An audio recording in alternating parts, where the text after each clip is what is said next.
you don't mind, I'm going to go right behind. All right. I just love doing this. It makes me feel so powerful.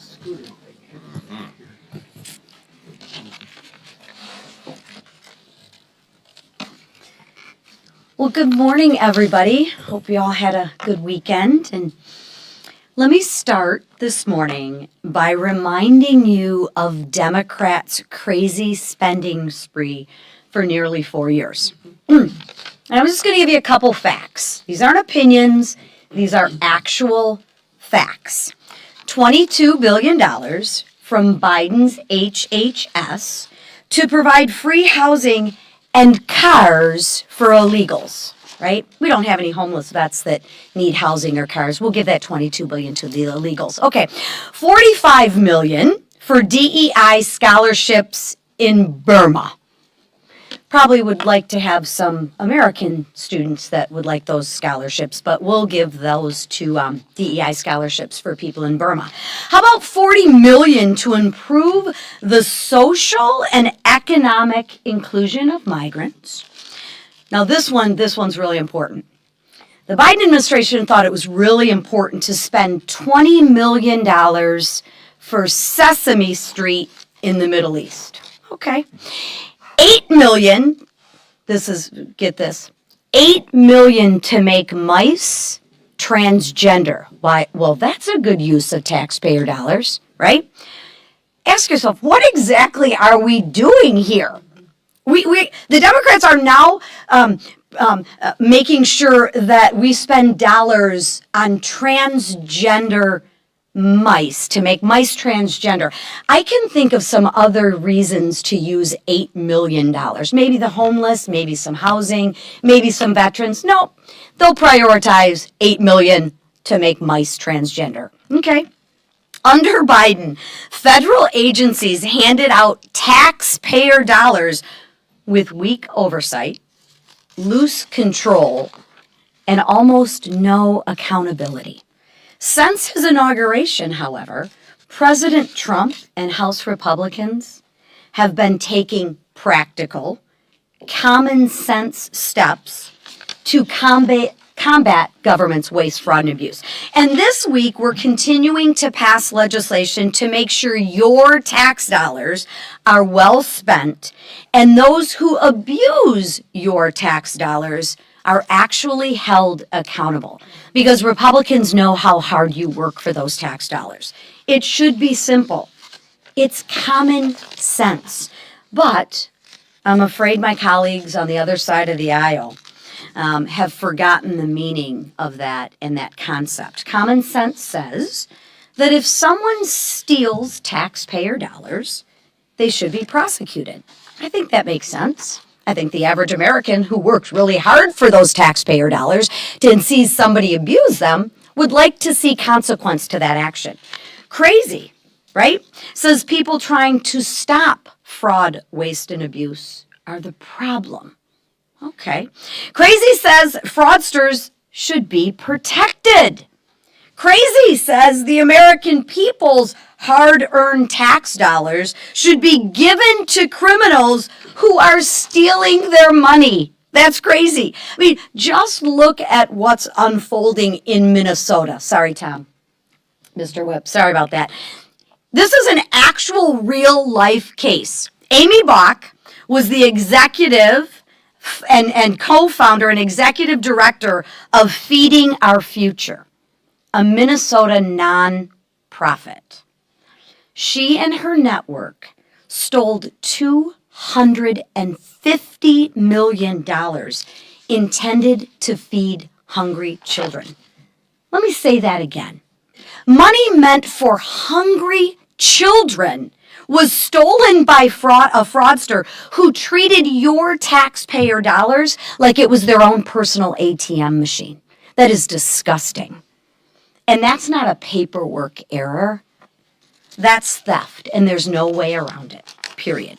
And while Republicans are fighting to crack down on the waste, fraud, and the abuse, every single Democrat has consistently voted against legislation to protect your dollars. In fact, every single Democrat has voted to keep dumping money into these programs without oversight or review. They want to continue the abuse of waste, fraud, and abuse. Ask yourself why. Think about it. Republicans are fighting to stop fraud. That's common sense. Democrats protect fraudsters. That's crazy. Americans work too hard to watch their money go to Washington, and bureaucrats and Democrats abuse their money, their hard-earned money. And it's really easy because it's not their money, it's your money. And let me remind you of one thing that I say every single week. Even though we have waste, fraud, and abuse, and it's rampant like the story of Amy Bach, what do the Democrats want to do? Every single Democrat voted to raise your taxes for more waste, fraud, and abuse. Gee, I wonder why. This shouldn't be complicated, folks. It's a choice between crazy and common sense. House Republicans choose common sense. And we're going to keep fighting to protect your hard-earned dollars, period. And with that, I'm proud to turn it over to my colleague from Illinois, the wonderful Mary Miller. Thank you, Chairwoman McClain. And I want to thank Chairman Wahlberg and my colleagues on the Education and Workforce Committee for moving this package forward and my bill to stop the Child Care Scams, Stop Child Care Scams Act. House Republicans are united in ensuring child care assistance is benefiting American children and families in need, not criminals, scammers, and fraudsters. For years, states like Illinois and Minnesota have tolerated rampant abuse of taxpayer-funded programs, diverting resources away from those who need it most. That is simply unacceptable. Abusing the taxpayer, diminishing confidence in the government, and keeping the money that was intended for the most needy in our society from going to them. My bill makes accountability mandatory. States that repeatedly fail to address fraud will face consequences, and fraudsters who have been exploiting the system are officially on notice. House Republicans will continue hunting down waste, fraud, and abuse, routing out corruption, protecting every taxpayer dollar entrusted to us. The days of criminals looting government programs intended for vulnerable children and working parents are over. Shame on the Democrats. Every single one of them opposes transparency and accountability. Now, I'd like to invite Whip Emmer to the podium. Thank you. I knew you were going to do that. Thank you. So I can get a little closer.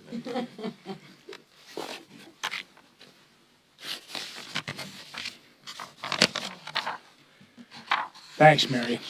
For years, my colleagues and I have been calling out the rampant fraud in my home state of Minnesota, from child care and autism services to meal assistance and housing.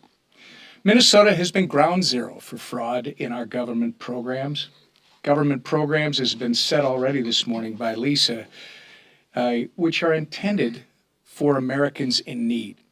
Fraud is not a victimless crime. It is a blatant theft from vulnerable Americans. And let me remind everyone, Democrats like Tim Walz, Keith Ellison, and Ilhan Omar created the perfect conditions for this fraud. And then, by the way, they looked the other way while taxpayers were ripped off to the tune of billions of dollars. In contrast, Republicans are taking decisive action to root out waste, fraud, and abuse. We're going to make it much harder for fraudsters to take advantage of American generosity. This week, House Republicans are going to pass multiple bills tackling fraud head-on. We're not going to do this little frosting garbage that our Democrat candidate for governor tries to do in Minnesota. This is real stuff. First, we're going to pass a package of 8 bills to stop child care scams, like that of the Quality Leering Center. This package implements common sense state reporting requirements and stricter penalties on both states and providers that misuse federal funds for child care. By the way, Timmy Walz could have done this years ago, but he chose not to. He chose not to, and his administration looked the other way for 7.5 years. Next, we're going to tighten the reins on the Temporary Assistance for Needy Families program, otherwise known as TANF. By adding safeguards, we will ensure taxpayer dollars actually go to low-income families who are trying to get back on their feet, not to fraudsters. And finally, House Republicans are going to pass the No Aid for Ghost Students Act. Believe it or not, this actually has to be passed to stop the flow of student aid to fraudsters posing as fake students. All of this is common sense, as Lisa has pointed out, and I hope that our colleagues across the aisle can at least start to agree. Make no mistake, these bills are a massive blow to greedy fraudsters like those in my state. Between the work the House Republicans are doing and President Trump's fraud task force with Vice President Vance, and despite Democrats' best efforts, taxpayers can rest assured knowing their dollars are finally going to be protected. And with that, I turn it over to our leader, Scalise. Beep, beep. Thank you, Whip. Hold on. That was to the Whip. That was not to you.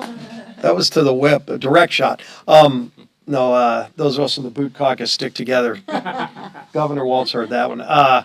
Good to see all of you. And we are bringing a number of bills this week. We're bringing another appropriations bill to the floor, Agapropes. You look at what Chairman Cole and his members of the Appropriations Committee continue to do, moving bill after bill out of subcommittee, out of full committee. They've got some more subcommittee and full committee markups, but we're bringing yet another appropriations bill to the floor this week, tomorrow. Get that bill over to the Senate. Allow the Senate to start working on a normal appropriations process. It's a commitment Speaker Johnson made the day he came in.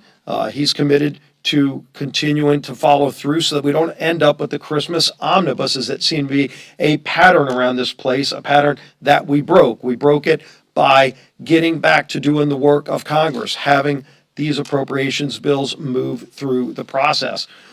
We're bringing other bills too. You're seeing the NDAA being marked up in the Armed Services Committee later this week. Critical bill to our national security, to our Department of War. Chairman Rogers and his committee, I think he told me yesterday they have about 1,000 amendments filed on that bill. They will go through that process over the next few days and produce a great NDAA bill for our country's defense. And then you'll see that bill coming to the floor shortly thereafter. Surface transportation bill, that's moved through 2 committees now, working on that coalition. You'll see that bill moving to the floor. But we're also bringing, as Chair McClain and Whip Emmer and Mary Miller talked about, some more bills to confront the fraud, the massive fraud that sadly occurs in this country with your taxpayer dollars. And it's not thousands or millions, it's billions of dollars that is being stolen every single year from the hardworking taxpayers of America. And House Republicans are committed to ending it, to exposing it, to giving more tools to the lawmakers, to Justice Department, to others, to root it out and send people to jail who steal your money. And why, for some reason, does every single Democrat continue to oppose every measure we bring to root out this fraud? I think it begs an important question to ask. You go back to the One Big Beautiful Bill. We put important fraud prevention measures in there. Bill wasn't just about helping give working families more of their tax dollars back. No tax on tips, no tax on overtime. These are blue-collar workers who are finally starting to get thousands of dollars back in their pocket so they can take a summer vacation, so they can invest maybe for their kids' education fund. But every Democrat voted no. And I don't think it was just because Democrats don't want Americans to have more of their hard-earned money. Democrats also knew that in that bill we had fraud prevention measures that eliminated fraud, that exposed leering centers. Sadly, everybody knows what a leering center is. It wasn't just a typo. It's theft of your money. And how much money? We're talking tens of billions. Dr. Oz estimates over $100 billion just in durable medical equipment and hospice fraud that we're working with him. And we've got actually a meeting with Dr. Oz later today to start rooting out that kind of waste. Imagine over $100 billion just in one agency. And every Democrat stands in the way of us rooting it out. Because we're able to take that money, the savings that we get from fraud prevention, and give it back to families in the form of no tax on overtime. Senior citizens, 85% of whom no longer have to pay taxes on their Social Security. That's how much fraud was out there. And every Democrat voted no. Now, we're going to bring these 3 bills this week. Again, you look at the fraud in TANF. You'll hear the Democrats on the floor. They're going to hide behind children. And, oh, my gosh, don't take this money away. Well, Lisa told you the story. $42 million from one fraudster in Minnesota, all under the guise of helping feed children who are needy. That's what they do. They use these programs and they talk about lofty things like helping to feed children, and they steal the money from those children to put it in their pockets. Every one of them ought to go to jail. And that money ought to be returned to the taxpayers. Yes, help the people who need it, but take the money away from the fraudsters and send them to prison. That's what we're doing this week. Watch how every Democrat votes on these bills. It's going to be very, very telling. With that, bring up the Speaker of the House, Mike Johnson. Good morning, everybody. Let me just say here at the outset, it's a great day to be alive. It's a great day to be an American. There's a lot of good news. We're highlighting fraud this week. This is an anti-fraud week as our theme of legislation. But as you know, you can tell by the fervor of my colleagues who have spoken here, every day is anti-fraud day for Republicans, okay? Democrats see it differently. We'll speak about that in a moment. But let me just say, among the things you can be pleased about, happy about as being an American, we're closing in on the nation's birthday on July 4th, and all the celebrations are beginning to ramp up, and all that good feeling is out there. There's some more great news that was just delivered yesterday. And if you saw the numbers come out, many of you have reported on it, but I wanted to highlight it here this morning at the outset. Not only were tax refunds their largest in recent history, here's the key point. Contrary to Democrats' false narratives that they have tried breathlessly to hoist upon the people, okay, here's the fact. This tax season was a great boost for hardworking American families. That's exactly how we designed it, and that is what the numbers now prove that we achieved. Let me tell you what it said. In total, the U.S. Treasury gave $82 billion back to the American taxpayer. And so what that means is 70% of filers earning less than $100,000 received a big tax cut. And 96% of taxpayers who earn less than $200,000 got a big tax cut. 96% of the country. That's hardworking Americans who are struggling every day to make ends meet. We're working to make life easier for them and bring down their costs and work on affordability. This, of course, was all thanks to the Working Families Tax Cut, the big, beautiful bill that we got signed triumphantly into law last July 4th, as you all remember. Every single Democrat voted against the bill. Every single one in the House and Senate. So they can't take any credit for that. In fact, you can say rightfully that they would have prevented that great benefit for the American people. Among its many accomplishments, the Working Families Tax Cut, this consequential piece of legislation prevented the largest tax hike in American history, which would have happened by default had we not passed the bill last December. It eliminated burdensome regulations. It unleashed affordable American energy again and strengthened critical safety nets with reforms to curb fraud, waste, and abuse of the welfare programs. And that's something Americans deeply care about. After voting against tax relief for low and middle class earners, Democrats have zero credibility when it comes to their claims about wanting to help with affordability. It just doesn't wash. Now, we're talking about the war on fraud because it's a very important theme right now. It's being amplified around the country for obvious reasons because we're uncovering more and more. Hey, elections have consequences. When you put people who are against fraud and as vehemently dedicated to that as the people demand and expect. When you put Republicans in charge, we go root this stuff out, we bring it to your attention, and we eliminate it. And that's exactly what's happening. There's one thing that infuriates every conscientious American. It is the waste of their hard-earned taxpayer dollars. And so we're working on that. Explosive reports have exposed staggering and brazen fraud in deep blue states like Minnesota and California, as you've heard addressed this morning. They have industrial scale theft. I mean, it has gone on unabated for years. 83% of Americans in the latest poll say that they're concerned about fraud in government programs, and they want us to do something about it, and we are. We have been. We will continue to do. It clearly strikes a nerve with the American people. The Government Accountability Office estimates that the U.S. government loses, listen to this, loses as much as $500 billion in federal funds every year. $500 billion is burned up, wasted, because fraudsters and scammers are involved. That's $4,000 per American household every year. Totally wasted. We could use that money so much better. Why does this matter? Because fraud is an invisible tax. What that does is it weakens the buying power of every American tax dollar. And you can bet that when Democrats are in charge, they're not going to be pointing out the fraud. They're not going to point their finger at the billions and billions of dollars stolen on their watch. They're going to be looking to raise more funds. They're going to try to raise more revenue to cover the fraud. That's what their response is. They want more and bigger government. They want higher taxes. They want more spending. And they never talk about reforms. Again, they're voting against the reforms, and you're going to see that demonstrated again this week on the floor. They talk a big game about affordability, but they refuse to do anything to address the rampant fraud in the government, which makes government services more expensive for every American taxpayer. It's certainly no way to run a railroad, as we say. It's no way to run a daycare either, by the way. And Republicans in Congress are tirelessly working on this to restore accountability and get our nation's fiscal house back in order, because that's what people demand and deserve, and we're on it. You heard about just the bills that will be on the floor this week, but just remember what we've already done in the Working Families Tax Cut, just in the Big Beautiful Bill alone. We implemented new measures to prevent illegal aliens from receiving federal benefits, because guess what? That's against the law. We strengthened oversight and accountability for Medicaid and SNAP, two federal programs that were just rife with unchecked fraud. We also ensured in the Big Beautiful Bill, the Working Families Tax Cut, Medicaid rolls were cleared of ineligible recipients faster and more frequently.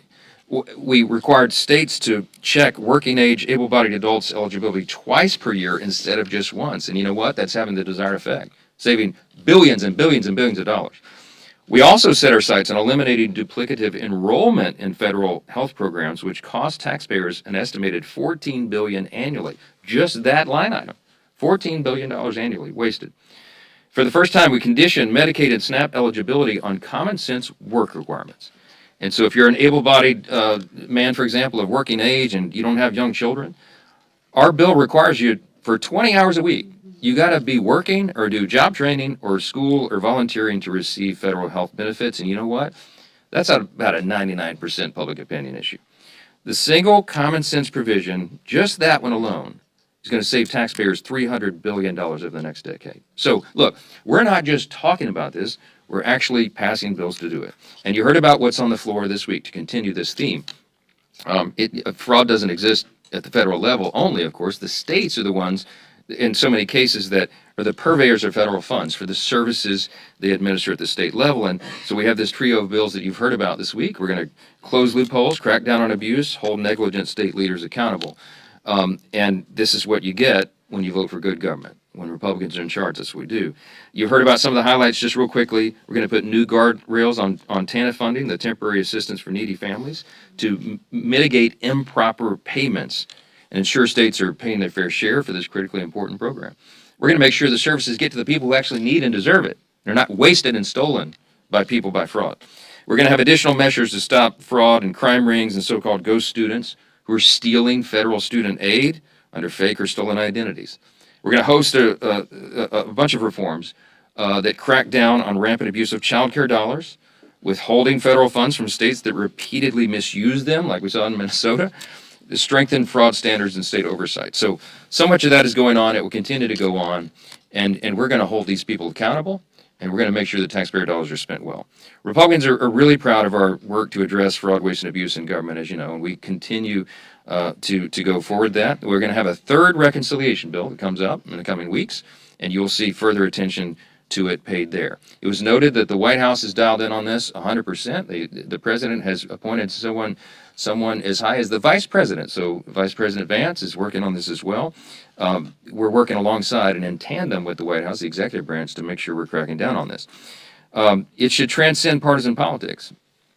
My Democrat colleagues seem more concerned about stopping the people exposing the fraud than prosecuting the fraud itself. And you've seen in a state like California, for example, Gavin Newsom and California Democrats literally passed a bill to suppress the First Amendment rights of journalists who are investigating fraud. They don't want this to be covered up. You should be asking why. I think some of their pockets are being lined with all this. That's my theory about it. You go check that out. They're going to look anywhere but in the mirror, and it's outrageous. The American people take great care and pride in how we spend their money and how they spend their money. And they expect the same level of stewardship and integrity when it comes to how their taxpayer dollars are spent. So it's just a matter of basic common sense. While Democrats deny and deflect, Republicans are going to continue our work to rein in fraud and save American taxpayer dollars, and we'll continue to govern on the basis of common sense, as we always do. As Chairwoman McClain said a little while ago, the theme you'll hear over and over is common sense versus crazy, and Republicans are on the common sense side, and we're happy to talk about that anytime, anywhere. All right, a few questions? Front rep.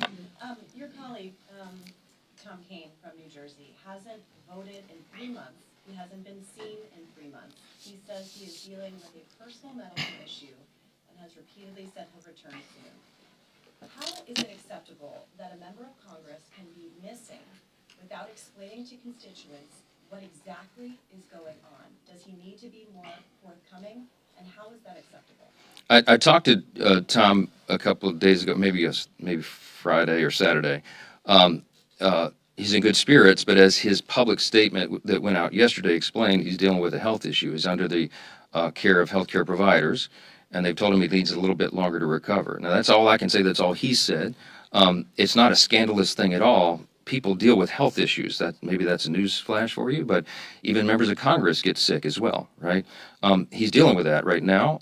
Tom Kaine is an extraordinary member of Congress. He has delivered for the people of New Jersey. He ran without opposition in the primary yesterday, and he deserved to because he has been a phenomenal member of Congress and a great member of our team here. He comes from a long legacy of public service in his family, as you know. He's a famous family. He is going to be back. He'll be back. He's working remotely right now, as he explained in his statement yesterday, and he's anxious to come back in person and be here voting every single day. So I'm going to let him address the rest of it. People are entitled to get sick. You know, this happens. And that's the most we can say about it. He's going to get full transparency and full explanation when he gets back, and I'm encouraging him to do that. Jonathan, do you think that Bill Pulte is qualified to be the acting director of national intelligence? And do you think you can still pass a bipartisan FISA deal, given some of the Democratic pushback to that? So here's the thing. The president obviously has the prerogative and the choice on who he appoints to these positions, and this would be an interim appointment. What I'll tell you about, I'm glad you brought up FISA, because I think what's absolutely outrageous about this whole thing is that Democrats in the Senate, and I guess in the House as well, are now suggesting that they would allow FISA, they would withhold their votes on FISA's reauthorization, which expires next week. The statute will expire, as you know. They withhold their votes because of an interim appointment that is the president's choice to do. That is absolutely outrageous. Every one of you should be following them around with microphones and challenging them on that, because FISA Section 702 is responsible for approximately two-thirds of the President of the United States' daily national security briefing comes from the collection of intelligence through this statute.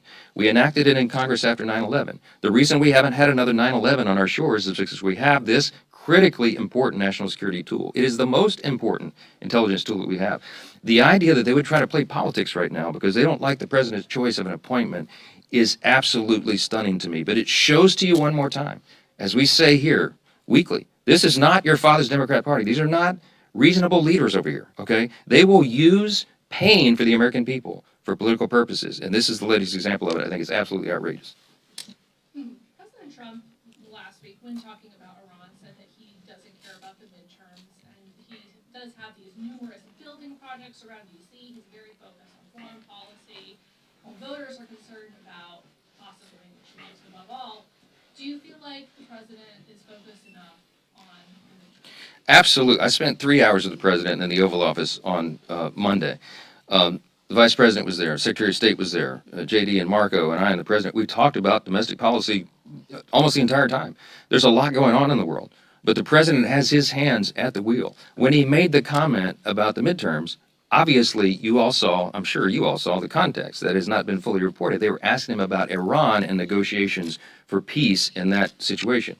And they asked him if the midterms is the controlling factor of that. He said it's not. It should not be. He's the commander in chief. He's trying to prevent the largest sponsor of state terrorism from having a nuclear weapon that would take out Israel and potentially us. It would go after our allies and friends and Americans. Remember, this country in Iran declared war on us 47 years ago. They chant death to America, okay? The president is trying to keep the people safe. The first responsibility of the commander in chief is to keep the country safe. He has done that. He's demonstrated it every day. Speaking of domestic policy, we got that border secured. In the previous 4 years, we had a totally, we had I would say, a corrupt administration in this sense that they allowed the border to be open and allowed dangerous criminal illegal aliens to come into the country and do untold harm on us. They had fentanyl flowing over the border, killing hundreds, thousands of Americans. The president got on that and he stopped it. And he is dialed in every single day on the cost of living, on domestic affairs, on the price of gasoline, on the things that are burdening hardworking American families. We're pushing legislation to solve it. He's used his executive authority to solve these problems, and we are working on that final piece, which is to get peace in the Strait of Hormuz, to get commerce reopened there. We're calling on all of our all of us, calling on our allied nations and friends, the Arab states in the region and NATO partners and everyone else. The entire world has an interest in the Strait of Hormuz being reopened for commerce. That's what he's working on. So what he said there has been taken out of context, and it's so unfair. This president is more laser focused and more dialed in on domestic issues here in the homeland than any president in memory. He spends more time working on domestic issues in one day than Joe Biden did in 4. That is an objective fact. This president's dialed in. He talks to y'all constantly all day long. As I was in the Oval Office with him for 3 hours, he took individual calls from individual reporters. Have you ever known of a president of the United States to take calls on his cell phone from individual reporters? No. This is the most transparent president in history. He cares about America. He's pushing the America First agenda because that is his responsibility, and we're on it like white on rice. Yes, ma'am. Yeah. Just to clarify from Peyton's question, do you know what the health concern is for Congressman Kane? And then second, Representative Ogles on his Twitter or X account posted, you know what I'm talking about, the homosexuality has no place in America. He took that down. He said his staffer posted it. I wonder what your response is to that statement. First on Tom Kane, I do know what his health issue is, but he's asked me not to disclose that, and I'm going to honor that. I mean, I should do that. It's my job. I would do the same for anyone. I've also told him that there is nothing untoward or scandalous at all in having a health issue, and as soon as he's ready to talk about that, you're all going to breathe a sigh of relief and say that makes sense. What he's dealing with is something very common and not a big thing. We don't do proxy voting in Congress. And he's not been able to be here because he's treating his illness. But when he explains it, it'll all make sense. And there's nothing untoward about it at all. What was untoward is the post yesterday. I haven't had a chance to talk to Rep. Ogles yet. But Andy's a good guy. And his tweet explained that. They pulled it down. He explained that some errant staffer did that. I'll tell you what my worldview is. I mean, I'm pretty clear on this, and y'all understand. I believe the Bible is unequivocal. We're supposed to love our neighbor as ourselves, everybody. We're supposed to treat every single person with dignity and respect, whether we agree with them or not. It's a Christian virtue. It's a biblical virtue. It's also an American virtue. It's part of who we are, out of many one. We're a melting pot, okay? So we can advocate for policies and disagree with our colleagues or anyone else, but still treat them with dignity and respect. That's an obvious thing. We want every member here to walk in the dignity of their office, Republican, Democrat, Independent, or otherwise. And we're always consistent about that. That's my statement on it. There's nothing more to say. Andy took it down and did it publicly. So he should have done that. It was the right response. Jake. First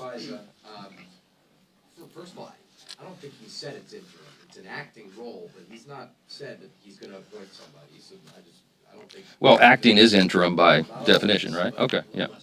Let's, if Democrats are not going to, they say they don't trust, they said they didn't trust Gabbard, and they said they don't trust Bolton. Could you pass FISA without Democrats? The Democrats wouldn't trust Jesus. They're not good. There's not a single person. He hasn't been nominated. You wouldn't trust him. I mean, how do you handle this if you can't have Democratic votes? They're playing political games, Jake. The Democrats are not willing to do anything, even the most simple, basic, important responsibility to keep the American people safe, because they want to make life hard for the president. TDS, Trump derangement syndrome. I don't know how else to explain that. I don't think, I can't think of a single person that they would willingly go along with right now. That's where they are. And so it is a constitutional crisis, really, in one sense, because when you have a party whose sole objective every day is to stop the president, wreck the administration, make his life miserable, not go along with any of his appointments or any of his agenda, it creates a real crisis for the American people. We got to get past that. So, I mean, I'm calling on Democrat colleagues, put the politics aside. For the sake of FISA reauthorization, if nothing else, this is the statute that keeps Americans safe. And if we want to prevent terrorist attacks in a homeland, we cannot allow that to go dark. Republicans are ready to put this into action, but we have to have 60 votes in the Senate. They're going to have to put that stuff aside and allow the president to do his job. Thank you. Thanks.